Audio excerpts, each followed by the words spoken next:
Hello，大家好啊！今日要介紹下嘅一位師傅自身牌啦，龍坡貴啦，呢位師傅係啦，睇唔睇到？係啦，咁師傅咧曾經講過啦，佩戴師傅嘅牌啦，就唔會冇啦，唔會苦啦，唔會餓啦，唔會窮啦，唔會低過人啦，亦都唔會少過人嘅。咁其實不論係咪師傅自己親自開光嘅自身牌啦，都係一樣嘅，因為師傅講過，其實喺佛牌開光嘅時候啦，即係譬如好似呢啲相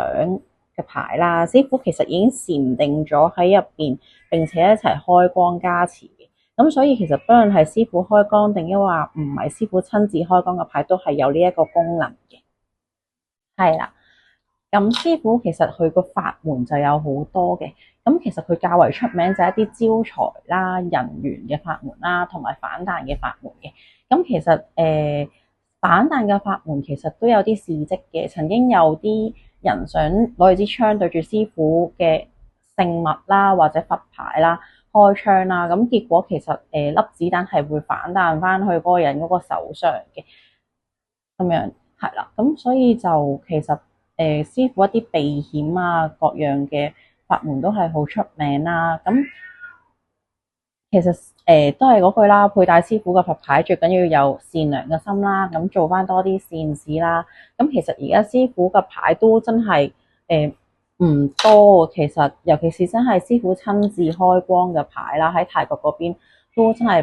好難去揾到嘅。係啦，就算講一啲唔係師傅親自開光啦，呢啲喺廟度出嘅牌啦，咁其實喺泰國其實有陣時佢哋有一啲嘅聖物啊或者佛牌咧出嚟恭請嘅時候咧，咁其實都已經好多時俾泰國嘅信眾都恭請晒翻去屋企噶啦。係啦，咁其實我自己個人都本身都有佩戴開龍坡貴嘅牌嘅，咁我嗰塊就細細塊啦。前面係師傅自身啦，係啦，後邊係個 Hello Money 呢一塊。咁其實我自己佩戴咗師傅個牌，其實好明顯，生活上係真係有改善嘅，係啦。因為其實之前經過疫情啦，咁其實都真係嘅市道都比較差啦。因為之前我都係做 sales 啊、跑數啊咁樣，咁其實一路帶住師傅個牌啦，咁就算經濟差咗都好啦，都唔會話揾唔到錢啦，咁起碼有一份穩定嘅收入啦。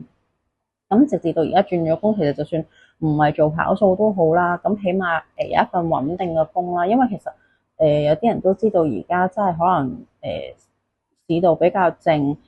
香港冇乜人消費咁樣啦。咁其實而家轉咗份工，相對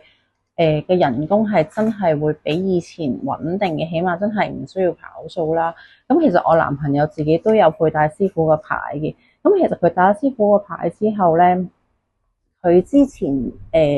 可能返份工真係要跑數跑到好辛苦先至會有而家呢一個嘅收入啦。咁其實佢轉咗之後，基本上唔需要跑數，其實個收入咧係同之前一樣，有陣時甚至係真係嘅收入會比較多咗嘅。咁其實如果你話有朋友仔啊，可能覺得近期可能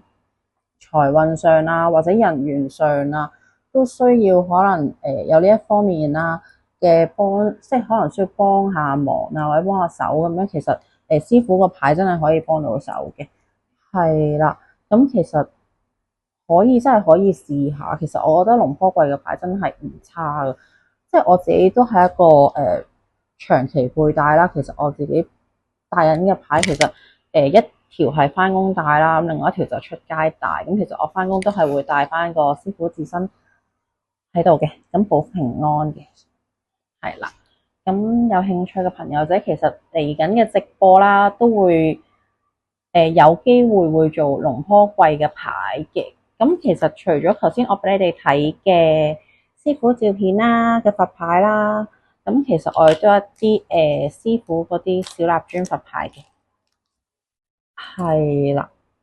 咁樣。咁下次直播嘅時候，或者可能之後直播其實都未知幾時會做嘅。咁有興趣嘅朋友可以到時睇翻直播啦。咁直播時候都會有一個比較優惠少少嘅價錢嘅。咁有興趣嘅朋友到時可以留意翻啦。今日嘅介紹到呢度啦，拜拜。